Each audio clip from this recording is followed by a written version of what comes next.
कहानी की शुरुआत में हम एक लड़की एन को उसके कमरे में देखते हैं जो आंखें बंद करके दुआएं कर रही थी। वो काफी डरी भी हुई थी कि तभी अचानक उसकी मॉम दरवाजे पर दस्तक देती है, मगर एन दरवाजा नहीं खोलती, जिस वजह से उसकी मॉम को इतना गुस्सा आ जाता है कि वो दरवाजे पर अपना सर पटकने लगती है, जिससे ये बात तो साफ हो जाती है कि एन अपनी मॉम से ही डर रही थी। फिर इसके बाद सीन यहाँ से कुछ सालों आगे चला जाता है, जहाँ एन अब बड़ी हो गई है और वो एक सिस्टर बन गई है जिन्हें नन भी कहा जाता है। वो इस वक्त एक डॉक्टर के पास बैठी थी जो एन को बताती है कि तुम्हारी मॉम एक बहुत ही अच्छी औरत थी। जब तुम छोटी थी तो वो अक्सर मेरे पास आया करती थी। वो मेरी काफी देखभाल करती थी, जैसे मेरे बाल कंघी कर दिया करती थी। मगर फिर अचानक उनका बर्ताव काफी अजीब हो गया। वो एक गाना गाकर मुझे दुख देने लगी। मेरे साथ उनका सलूक ही बदल गया और ऐसा वो जानबूझ के नहीं करती थी, बल्कि उनके अंदर एक अजीब सी आवाज उन्हें ऐसा करने पर मजबूर करती थी, क्योंकि असल में वो पोसेस हो चुकी थी। मतलब कि शैतान ने उन पर कब्जा कर लिया था। इसके बाद दिखाया जाता है कि 1835 में एक्सोर्सिज्म सिखाने के लिए एक स्कूल बनाया गया। एक्सोर्सिज्म यानी काले जादू का तोड़। लेकिन अब क्योंकि पोजेस्ड यानी जिन पर शैतान ने कब्जा किया हुआ था उनकी तादाद बढ़ती जा रही थी, तो उसी स्कूल में अब उन लोगों को भी रखने का फैसला किया जाता है जो पोजेस्ड हो, जहाँ उन सबकी देखभाल सभी सिस्टर्स और नन्स करेंगे, मगर वो एक्सोर्सिज्म से दूर रहेंगे क्योंकि सभी फादर्स और प्रीस्ट एक्सोर्सिज्म सीखकर उनकी पोजेशन को खत्म करेंगे, जिससे वो बिल्कुल ठीक हो जाए। अब हम एन को देखते हैं जो पहले एक बड़े चर्च में रहती थी, मगर अब वो भी इस स्कूल में आ जाती है। हालांकि वो एक नन है, सिस्टर है, एक्सोर्सिज्म से उसका कोई लेना देना नहीं है, मगर फिर भी एक्सोर्सिज्म सीखने में उसकी काफी दिलचस्पी होती है। फिर जब वो क्लास में थी तो वही डॉक्टर जिससे एन बातें कर रही थी वो सबको जादू टोने और इसके तोड़ के बारे में बता रही थी। यहाँ पर कुछ मरीज ऐसी थी जिनका ध्यान एन रख रही थी। कुछ वक्त पहले ही यहाँ एक और मरीज भी आई थी जिसका नाम नेटली था, जो सिर्फ एक 10 साल की बच्ची थी। एन उससे बातें करती है, हंसी मजाक करती है, जिससे वो बच्ची काफी खुश रहती है और एन को वो बहुत पसंद करती है। अब रात को जब एन अपने कमरे में थी तो तभी उसे किसी के पुकारने की आवाज आती है, के साथ ही उसे कुछ आहट भी महसूस होती है। वो चेक करने बाहर जाती है, मगर वहाँ कोई भी नहीं था। फिर जब वो मरीजों वाले एरिया में घूम रही थी तो तभी उसे किसी बच्चे के रोने की आवाज आती है, वो भी कई बार। बहुत ज्यादा उसे कुछ भी समझ नहीं आ रही थी कि आखिर ये आवाज आ कहाँ से रही। मगर फिर तभी अचानक उसके सामने नेटली आ जाती है, उसे देख वो थोड़ी हैरान रह जाती है, ये सोचकर कि वो बाहर कैसे आ गई, क्योंकि सारे मरीजों को हमेशा ही उनके कमरों में बंद करके रखा जाता है और सिर्फ 2-3 नंसी अंदर जाती थी। मगर फिर वो उसे थोड़ी बहुत बात करके दोबारा कमरे के अंदर भेज देती है। वो फिर जब नीचे वाले हिस्से में आ रही थी तो उसे दोबारा से किसी के पुकारने की आवाज सुनाई देती है। तो वो यहाँ इस बारे में सोचने लगती है कि आखिर ये आवाजें मुझे सुनाई क्यों दे रही है, क्योंकि वो दरअसल इन आवाजों को थोड़ा बहुत पहचान चुकी। इसके बाद वो क्लास के पास से गुजरती है जहाँ हेड फादर सारे नए फादर्स और प्रीस्ट को क्लास दे रहे थे और सभी को एक्सोर्सिज्म के बारे में बता रहे थे। वो यहाँ एक लड़की की वीडियो दिखाते हुए बताते हैं कि ये पोजेस हो गई थी, इस पर एक्सोर्सिज्म ने काम नहीं किया, जिस वजह से इसकी मौत हो गई, क्योंकि उस पर शैतान का कब्जा बहुत ही ज्यादा गहरा था। अब एन भी आकर चुपके से इस क्लास में बैठ जाती है, क्योंकि उसकी दिलचस्पी तो इस टॉपिक पर पहले ही बहुत थी। फादर उसे देख लेते हैं मगर कुछ नहीं कहते। आगे फादर बताते हैं कि जब हम किसी पोजेस्ड इंसान के सामने जाते हैं तो एक तरह से हम किसी जंग के मैदान में आ जाते हैं, इसीलिए हमें पूरा ध्यान रखना पड़ता है और अपने सारे हमले भी बिल्कुल तैयार रखनी पड़ती है। हमें गॉड की कई बातों को हमेशा याद रखना होता है, क्योंकि शैतान और उसके साथी हमारा ध्यान भटकाने की कोशिश करते हैं। अलग अलग चालें चलकर, जाल बिछाकर वो हमें कमजोर करने की कोशिश करते हैं, इसलिए हमें उनका सामना काफी अच्छे से करना होगा और कुछ भी हो जाए गॉड पर यकीन रखना होगा, क्योंकि तभी हम किसी पोसेस्ड इंसान पर एक्सोर्सिज्म करके उसे ठीक कर सकते हैं, जो कि बहुत बार नहीं हो पाता और शैतान का शिकार पोसेस्ड इंसान मारा जाता है। फिर इसके बाद एन इसी लड़की की रिकॉर्ड फाइल और रिकॉर्डिंग चेक कर रही होती है, जिसमें उस लड़की ने भी एक आवाज के बारे में बताया था कि वो आवाज मुझे अक्सर सुनाई देती है। अब यही हम एक पुराने वक्त का सीन देखते हैं जहाँ एन डॉक्टर को बता रही थी कि जब मेरी मॉम पोसेस्ड थी तो उन्हें भी कोई आवाज सुनाई देती थी जो उनसे सिर्फ एक ही बात करती थी कि मैं तुम्हें नहीं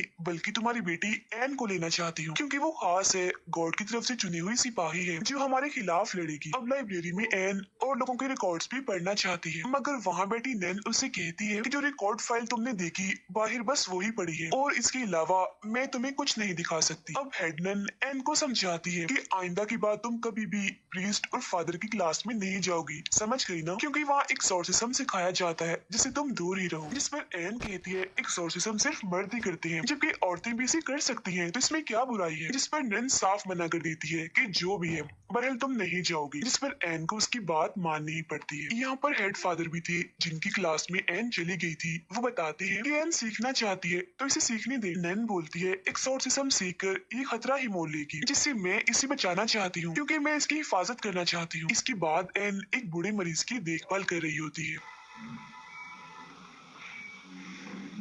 मगर तभी अचानक वो उसकी मॉम वाला गाना गाने लगता है जो सुन वो परेशान हो गई थी। लेकिन तभी वो बूढ़ा आदमी उस पर हमला कर देता है और एन को पकड़ लेता है। वो उससे बचने की कोशिश कर ही रही थी कि तभी वो मरीज खुद ही बेहोश हो जाता है। अब इस बारे में नन और हेड फादर अपने सीनियर प्रीस्ट से बात कर रहे थे, जिस पर वो प्रीस्ट कहते हैं कि सिर्फ एन की यहाँ मौजूदगी से ही वो पोजेशन दोबारा से शुरू हो गया है। जब भी तो बूढ़े आदमी को शैतान ने पोजेस्ट कर लिया, मतलब की बात काफी बड़ी है, खतरे वाली है। जो सुन नन कहती है कि अगर ऐसा है तो हमें एन को दोबारा से बड़े चर्च भेज देना चाहिए जहाँ से वो आई है। जो सुन फौरन हेड फादर कहते हैं कि इसका कोई फायदा नहीं होगा, जगह बदलने से शैतान पीछा नहीं छोड़ती, तो मैं चाहता हूँ कि उसे यही रखकर एक्सोर्सिज्म सिखाना चाहिए। इस पर नन कहती है कि नहीं, ऐसा नहीं हो सकता, सालों से चलते आ रहे रस्म और रिवाज के ये खिलाफ है। ये बात तय है कि कोई औरत एक्सोर्सिज्म नहीं कर सकती। फादर बोलते हैं कि हम उसे किसी का तोड़ करने के लिए नहीं सिखाएंगे, बस इतना उसे सिखा देंगे कि वो अपनी हिफाजत खुद कर ले, क्योंकि मुझे महसूस हुआ है कि उसका काफी करीबी ताल्लुक है। जिस फौरन नन बोलती है कि इसमें कौन सी बड़ी बात है, गॉड से तो हम सबका ही करीबी ताल्लुक है। जिस पर फादर कहते हैं गॉड से नहीं, शैतान से, उसका शैतान से करीबी ताल्लुक है। फिर अगले दिन एन एक्सोर्सिज्म वाली क्लास में जाने लगती है जहाँ एक फादर जिसकी एन से दोस्ती हो गई थी, उसके अलावा सब इस बात से नाखुश थी। क्लास खत्म होने के बाद फादर उन्हें असली एक्सोर्सिज्म की झलक दिखाने के लिए ऊपर वाले फ्लोर पर ले जाते हैं। ये एक ऐसी जगह थी जहाँ सबसे खतरनाक पोजीशन वाले लोगों को हिफाजती कमरों में रखा जाता है, और जिस कमरे के पास वो आए थे इसमें नेटली को रखा गया था क्योंकि उसका पोजीशन काफी बढ़ गया था। तब हेड फादर दो छोटे फादर जो अभी एक्सोर्सिज्म सीख रहे थे उन्हें इस कमरे में भेजने का फैसला करते हैं एक्सोर्सिज्म करने के लिए, और उन्हें बताते हैं कि जिस पर तुम एक्सोर्सिज्म करने जा रहे हो वो सबसे खतरनाक शैतान है जो सबकी खुफिया राज, उनकी शर्मिंदगी और सभी गुनाहों को जानता है, जिन्हें वो फिर उस इंसान के खिलाफ इस्तेमाल करता है जिसके अंदर वो होता है, और ऐसा करके वो उसकी आत्मा को तोड़ता है। तो तुम इस चीज का खास ध्यान रखना। फिर इसके बाद वो एक्सोर्सिज्म करने के लिए उस कमरे के अंदर चले जाते हैं और अपने जादुई अल्फाज और मंत्र पढ़ने लगते हैं, लेकिन पोजेस्ड हुई नेटली पर इनका कोई असर नहीं होता।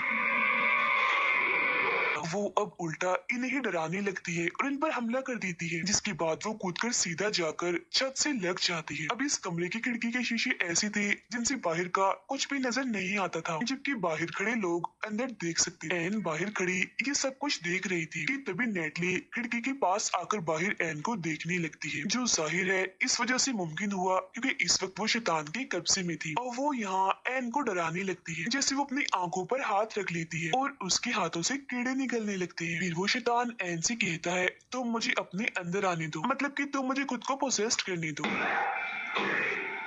फिर वो फौरन ही फादर कमरे के अंदर आ जाते हैं क्योंकि बात अब बस से बाहर हो गई थी, मगर पोजेस्ड नेटली उन पर भी हमला कर देती है। जिसके बाद अब एन अंदर आती है और उससे बात करने लगती है। वो कहती है संभालो खुद को और जल्दी करो, होश में आओ। तब उसकी ये बात नेटली पर असर भी करती है क्योंकि वो फौरन ही होश में आने लगी थी, मगर तभी अचानक उसके अपने ही बाल उसके मुंह में जाने लगते हैं, लेकिन उन बालों को दोनों छोटे फादर्स पकड़ लेते हैं, जबकि हेड फादर फिर अपने मंत्र और जादुई अल्फाज पढ़ने लगते हैं, जिसके साथ ही नेटली फौरन होश में आ जाती है और वो उसके बाल बाहर निकालते हैं जिन्हें एक शैतानी हाथ में पकड़ा हुआ था क्योंकि शैतान उसके अंदर था। फिर अब कुछ वक्त के बाद दोनों छोटे फादर और एन आपस में बात कर रहे होते हैं क्योंकि तीनों की काफी अच्छी दोस्ती हो गई। उनमें से एक फादर कहता है कि एन का तरीका काम कर गया क्योंकि कहीं ना कहीं नेटली उस पोजीशन में मौजूद थी जिसने तुम्हारी बात सुन ली और होश में आने की कोशिश की। ये कहकर वो उसे अपनी बहन के बारे में बताने लगता है कि मेरी बहन की शादी हुई थी, उसका बच्चा जब होने वाला था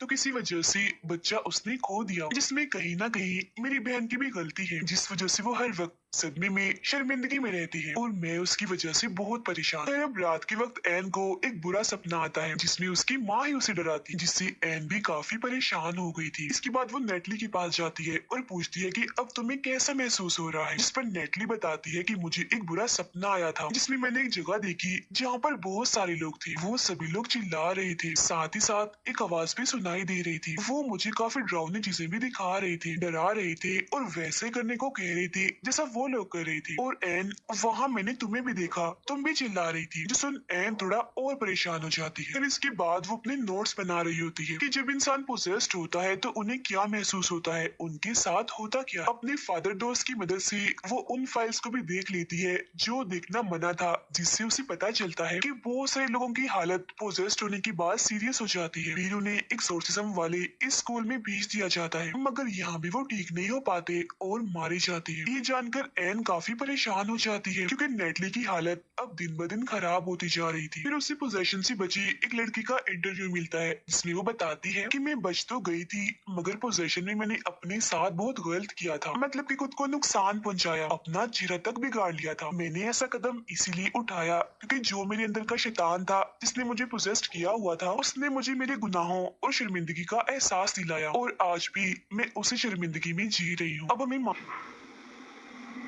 माजी का एक सीन दिखाया जाता है जहां एन की मोम पोजेशन में थी और उस पर हमला करने की कोशिश कर रही थी, मगर फिर अचानक से उसकी मोम ने अपने ही जान ले ली। अब एन हेड फादर के पास आती है और उन्हें बताती है कि पोजेशन के टाइम पर शैतान उस इंसान की शर्मिंदगी और गुनाहों को इस्तेमाल करता है, और जब वो इंसान अपनी शर्मिंदगी और गुनाहों पर पूरी तरह से टूट जाता है तो तब वो इंसान उस पर कब्जा कर लेता है। ऐसा करके वो जीत जाता है और पोजेस्ड हुए इंसान को फिर चाहे जहाँ भी भेजा जाए उसकी मौत ही होगी, क्योंकि शैतान तो पहले ही जीत चुका है। इसीलिए एक्सोर्सिज्म के दौरान हमें लोगों को अंदर से मजबूत करना होगा कि वो लोग अपनी शर्मिंदगी और गुनाहों से ना टूटे, जिस वजह से वो लोग बच जाएंगे, एक्सोर्सिज्म कामयाब हो जाएगा। अब उसकी ये बातें हेड फादर को जरा भी समझ नहीं आती। उनका यहाँ सिर्फ एक ही सवाल था कि आखिर एक 10 साल की बच्ची को क्या शर्मिंदगी और क्या गुनाहों का एहसास होगा, क्योंकि बच्चे तो मासूम होते हैं, मन के पाक साफ होते हैं। तो फिर नेटली के केस में आखिर शैतान ने कैसे उस पर कब्जा किया हुआ है, अब इसका जवाब किसी के पास नहीं था, मगर जो इसकी वजह थी वो काफी बड़ी थी, जिस बारे में हमें थोड़ी देर में पता लगने वाला है। अब एन की बातें यहाँ उसके फादर दोस्त ने सुन ली थी और वो उसे कहता है कि मेरी बहन जिसने बच्चे को खोया था, मैंने जिसके बारे में तुम्हें बताया था, वो भी अब पोजेस्ड हो चुकी है, तो तुम उसकी मदद कर दो ताकि उसकी जान छूट जाए। जिस पर वो मान भी जाती है और ये दोनों उस फादर के घर आ जाते हैं जहाँ एन उसकी बहन से बात करती है। उसका भाई यानी फादर एक्सोर्सिज्म शुरू करता है तो पता चलता है कि उसकी बहन को भी अपना बच्चा खोने की वजह से शर्मिंदगी और गुनाहों का एहसास था और वो काफी दुखी भी थी, और इन्हीं सब चीजों का इस्तेमाल करके शैतान उसे परेशान कर रहा है। जब एन उसे संभालती है, कहती है तुम बिल्कुल ठीक हो और गॉड की नजर में भी तुम बिल्कुल पाक साफ हो, गलत नहीं हो, और वो तुमसे अभी भी प्यार करती है। ये बातें सुनकर उसकी बहन खुश हो जाती है, जिससे जाहिर है उनकी जीत हो रही थी। अब खुद को हारता हुआ देखकर शैतान चिढ़ जाता है और अब वो आसपास की चीजों से इन पर हमला करने लगता है, मगर अब तक उसकी बहन ने अपने बारे में गलत सोचना बंद कर दिया था, जिस वजह से वो बिल्कुल ठीक हो गई थी, जो देखकर वो तीनों ही काफी खुश हो जाते हैं, क्योंकि ऐसा करके उन्होंने पहली जान तो बचा ली। फिर इसके बाद एन और उसका फादर दोस्त बाहर बैठकर बातें कर रहे थे, जहाँ एन उसे अब अपने बारे में बताती है कि मेरी मोम की मौत के बाद मैं बिल्कुल अकेली हो गई थी, जिसके बाद एक काफी अमीर फैमिली ने मुझे गोद ले लिया, मगर जब मैं 15 साल की हुई तो मुझे नशे की लत लग गई और मैं गलत रास्तों पर निकल पड़ी, जिसके बाद मेरे साथ पता नहीं क्या हुआ, मुझे याद नहीं, पर मैं प्रेग्नेंट हो गई, मतलब कि मैं माँ बनने वाली थी, जिस वजह से मेरी जिंदगी में काफी मुश्किलें आई, क्योंकि मेरी इस हरकत की वजह से उस फैमिली ने मुझे घर से निकाल दिया था, जिसके बाद मुझे सहारा दिया नन्स और सिस्टर्स ने, जहाँ मेरी बेटी पैदा हुई जिसे मैं पालना नहीं चाहती थी। फिर मैंने दुखी मन से अपनी बच्ची को छोड़ दिया था और उन्हीं नन्स ने उसे गोद ले लिया था, जिसके बाद मैंने भी ये फैसला किया कि अब मैं भी इन्हीं की तरह ही एक नन, एक सिस्टर बनूंगी और पूरी इंसानियत की खिदमत करूंगी। और अपनी बच्ची को छोड़ते वक्त मैंने उसके पास एक लॉकेट छोड़ा था जो कि क्रॉस का था, जो बचपन से ही मेरे पास रहा था क्योंकि मेरी मॉम ने ही मुझे दिया था, और तभी से मैं दुआएं मांग रही हूँ कि गॉड मुझे मेरे किए के लिए माफ कर दे। जो सन वो फादर कहते हैं कि मेरा ख्याल है गॉड तुम्हें माफ कर चुके हैं, क्योंकि कई बार मैंने इस बात की झलक तुम्हारे अंदर देखी है। इसके बाद जब एन अपने कमरे में थी तो उसे अपनी मॉम के ख्याल आने लगते हैं, उसकी आंख से भी नोकदार कोई चीज बाहर आती है, जिससे वो थोड़ा परेशान हो गई थी। अगले ही पल हम उसकी मॉम की आत्मा को उसके पास ही खड़ा हुआ देखते हैं। कुछ देर बाद उसे हेडमैन बुलाने आती है जो उसे सीनियर प्रीस्ट के पास ले जाती है जहाँ पर उसका फादर दोस्त भी बैठा हुआ था। और अब हमें यहाँ पर पता चलता है कि उस फादर की बहन जिस पर इन्होंने एक्सोर्सिज्म किया था वो मारी जा चुकी है क्योंकि उसने भी खुद अपनी जान ले ली थी। यहाँ पर सभी लोग एन और उस फादर पर काफी गुस्सा कर रही थी कि आखिर तुमने एक्सोर्सिज्म किससे पूछ के किया था। अब एन को उसकी मौत का काफी दुख था तो वो अपनी सजा खुद ही बता देती है कि मुझे वापस उसी चर्च में भेज दिया जाए जहाँ से मैं आई थी क्योंकि मैं जानती हूँ ये गलती बहुत ही बड़ी है, नाकाबिले माफी है। फिर जब वो उस बड़े चर्च में आती है तो वो डॉक्टर उससे मिलने आती है और उसका हौसला बढ़ाते हुए कहती है कि तुम एक अच्छी इंसान हो, कभी कभी तुम भी लोगों की जान बचाने की कोशिश करती हो और क्योंकि तुम एक नई राह पर हो तो अपनी नाकामियों से मत डरो। और नेटली पर एक्सोर्सिज्म कामयाब रहा है, वो बिल्कुल ठीक हो गई है और कल अपनी मॉम के साथ चली जाएगी। सुन एन बहुत ही खुश हो जाती है। अब अगले दिन उससे मिलने उसका फादर दोस्त आता है और उसे बताता है कि नेटली को घर ले जाया जाना था मगर वो दोबारा पोसेस्ड हो गई थी और इस बार उसका पोजेशन काफी हद तक बढ़ गया। उसने 3 लोगों को मार दिया जिसमें प्रीस्ट और नन शामिल थे। फिर वो उसे क्रॉस लॉकेट देता है और कहता है कि पोजेशन की हालत में नेटली ने कहा था कि इसे मैं तुम तक पहुंचा दूं। अब उस क्रॉस लॉकेट को देखकर एन समझ जाती है कि तो वही लॉकेट है जो मैंने अपनी बेटी को दिया था उसे छोड़ते वक्त। तो इसका मतलब ये है कि नेटली और कोई नहीं बल्कि मेरी बेटी ही है। और अब हमें यहाँ ये बात पता चल गई है कि शैतान को उस बच्ची में आखिर कोई शर्मिंदगी क्यों नहीं मिली, क्योंकि उसे वो बच्ची नहीं चाहिए थी बल्कि वो तो उसके जरिए बस एन तक पहुँचना चाहता था और उसे नेटली के नाम से तोड़ना, कमजोर करना चाहता था। ये जानकर वो फौरन उस फादर के साथ नेटली को बचाने के लिए निकल पड़ती है क्योंकि वो उसकी बेटी भी है और एक बच्ची भी है तो वो उसे कुछ भी होने देना नहीं चाहती। उधर नेटली को एक खुफिया जगह पर लाया जाता है जहाँ उस पर एक्सोर्सिज्म चल रहा था और ये वही जगह थी जहाँ पर 1835 के टाइम से ही जादू टोने और एक्सोर्सिज्म किए जाते थे। यहाँ एक फादर के साथ कुछ प्रीस्ट थे जो नेटली पर जादुई अल्फाज और मंत्र पढ़ रहे थे जिनका उस पर कोई असर नहीं हो रहा था। अब इतनी ही देर में एन भी वहाँ आ जाती है और बस शैतान का प्लान कामयाब हो गया था क्योंकि वो तो चाहता ही ये था। अचानक ही उसके अंदर उसकी सारी ताकतें आ जाती हैं जिनका इस्तेमाल करके सबसे पहले वो इन प्रीस्ट पर हमला करता है और उठाकर इन्हें दूर फेंकता है जिससे सारी की सारी मारी जाती है। अब एन उसके पास जाती है और नेटली से बात करने की कोशिश करती है मगर यहाँ शैतान ही उससे बात कर रहा था और पूछता है कि तुमने अपनी बेटी को क्यों छोड़ दिया था, तुम ये बात छुपाओ मत, सबको बताओ। अब यहाँ हमें पता चलता है कि आखिर क्यों एन की मॉम ने अपनी जान ली थी। ऐसा उन्होंने इसलिए किया था ताकि ये शैतान एन तक ना पहुँच सके। दरअसल उन्होंने अपनी बेटी को बचाने के लिए खुद की कुर्बानी दी थी क्योंकि जैसा कि मैंने आपको बताया था कि एन खास है और उसने भी अपनी बेटी को इसलिए छोड़ा था ताकि वो हर लिहाज से महफूज रह सके क्योंकि वो जानती थी कि ये आवाज यानी ये शैतान उसके पूरे खानदान का पीछा करे। मगर शैतान उसके पीछे पड़ा ही रहा और आज वो उसके रूबरू आ ही गया। अब यहाँ पर एन अपनी मॉम की तरह ही अपनी बेटी की जान बचाना चाहती थी। वो शैतान को अपने अंदर आने की दावत दे देती है। अगले ही पल शैतान उसके जिस्म में जाकर उसे पोसेस कर लेता है। ये देखिए फादर नेटली की जान बचाने के लिए उसे यहाँ से लेकर भागने लगता है मगर यहाँ के सारे दरवाजे अपने आप ही बंद हो जाते हैं इसीलिए वो उसे छोटी सी जगह से बाहर निकालकर छुपने का कहता है। अब एन जिसे कोई होश नहीं था क्योंकि वो पोसेस्ड थी अपनी बेटी को मारने के लिए आ रही होती है। हालांकि फादर उसे रोकने की कोशिश भी करते हैं मगर वो पहले ही बाहर आ चुकी थी। वो नेटली को पकड़कर एक तालाब में डुबोने लगती जो कोई आम पानी नहीं था बल्कि हॉली वाटर था। अब एन तो पूरी तरह से पोसेस्ड है जबकि फादर अंदर बंद है। तो नेटली को कौन बचाने आएगा, तो उसे यहाँ बचाने के लिए आती है उसकी नानी इनके एन की मॉम जो हमेशा से ही उसके पास थी क्योंकि वो उसकी हिफाजत कर रही। तो अब यहाँ एन थोड़ा थोड़ा पोजीशन से बाहर आने लगती है। उसे अपनी फैमिली और अपनी मॉम के साथ गुजारे सभी अच्छे पल याद आने लगते हैं।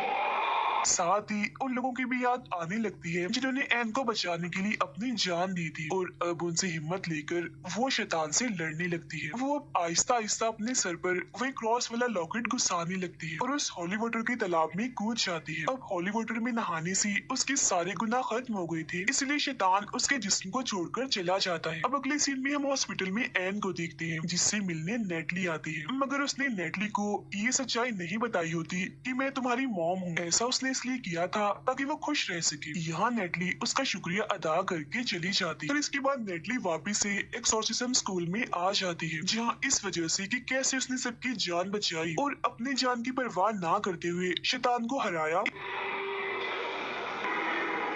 इससे सब लोग काफी खुश थे। फिर सीनियर प्रीस्ट उसे कहते हैं कि अब तुम भी एक्सोर्सिज्म सीखोगी, लोगों के काम आओगी और पहली बार ये रिकॉर्ड बनाओगी कि कोई औरत भी एक्सोर्सिस्ट है जो एक्सोर्सिज्म करके लोगों की जान बचाती है। जो सुन एन खुशी से झूम उठती है। इसके अलावा भी सभी लोग काफी खुश थे। हेड फादर भी उसका हौसला बढ़ाते हैं, कहते हैं कि मैं भी तुमसे बहुत खुश हूँ, हमेशा आगे बढ़ती रहो, कामयाब रहो। साथ ही वो उसे चेतावनी भी देते हैं कि अब तुम संभल कर रहना, क्योंकि अगर तुम शैतान को जान चुकी हो तो वो भी तुम्हें जान गया होगा और अगली बार वो चाल किसी और अंदाज में चलेगा, वो अभी भी तुम्हारा पीछा नहीं छोड़ेगा। उसकी ये बात सुनकर और इस पर अमल करने का कहकर वो फौरन यहाँ से निकल जाती है। मगर जब वो गाड़ी में थी तो वहाँ एक पोजेस्ड औरत को देखती है। इसके अलावा जो उसकी गाड़ी का ड्राइवर था अचानक से वो भी पोजेस्ड हो जाता है। असल में ये सब शैतान के साथी थे जिन्हें शैतान ने ही हेल इन्हें जहन्नुम से भेजा था एन को रोकने के लिए। तब एन भी अपना क्रॉस उठाती है और उन्हें रोकने के लिए तैयार हो जाती है, जहाँ तभी अचानक वो सारे पोजेस्ड लोग उस पर हमला कर देते। अब यहाँ मैं आपको एक बात बता दूं, ये प्रे दुआ वाला नहीं था बल्कि शिकार वाला था। और इस कहानी में जो शैतान की प्रे थी वो और कोई नहीं बल्कि एन, उसकी मॉम और उसकी बेटी, क्योंकि ये तीनों गॉड की तरफ से ही चुनी गई थी। वजह ये है कि इनमें से एन को एक्सोर्सिज्म सीखने का बहुत शौक था। और इसी के साथ ही ये फिल्म इधर ही खत्म हो